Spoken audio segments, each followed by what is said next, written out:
தேசிய நெடுஞ்சாலையில் உள்ள சுங்கச்சாவடிகளில் சில்லறைக்கு பதில் கூப்பன் பயன்படுத்தும் முறை வாடிக்கையாளர்களிடையே வரவேற்பை பெற்றுள்ளது. திருச்சி மாவட்டம் சமயபுரம் சுங்கச்சாவடியில் சுங்க கட்டணம் வசூல் செய்யும் போது சில்லறை தட்டுப்பாடு நிலவுவதால் பணத்திற்கு பதிலாக டோக்கன்கள் வழங்கி வருகின்றனர். ₹5 கட்டணத்திற்கான சில்லறை தட்டுப்பாடு கடுமையாக நிலவுவதால் சுங்கச்சாவடியில் வாகன நெரிசல் கடுமையாக இருந்த நிலையில் ₹5க்கான கூப்பன் வழங்கும் திட்டத்தினை தேசிய நெடுஞ்சாலைகள் ஆணையம் கடந்த 17ஆம் தேதி அறிமுகப்படுத்தியது. இந்த முறைக்கு வாகன ஓட்டிகள் மிகுந்த வரவேற்பு தெரிவித்துள்ளனர். நாங்கள் ஒரு 7-8 டோல் பிளாஸை தாண்டி வரோம். சென்னையிலேருந்து வரும்பொழுது இங்கே ₹45, ₹65, ₹85 ரேஞ்சில் கட்டணம் வசூலிக்கப்படுது. அந்த ₹5 சில்லற இதுக்கு முன்னாடிலாம் ₹5 தரத்துக்காக கொஞ்சம் நேரம் நம்ம டோல் பிளாஸால் வெயிட் பண்ண வேண்டியிருக்கும்.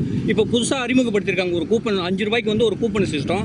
இந்த டோல்கேட்டில் ₹5 அந்த கூப்பன் தந்தாங்கன்னா அடுத்த டோல்கேட்டில் போய் அந்த ₹5 கூப்பன் தந்தோம்னா அவங்க வாங்கிக்கிறாங்க. இது ஒரு மிக வரவேற்கக்கூடிய திட்டம் தான் சார்.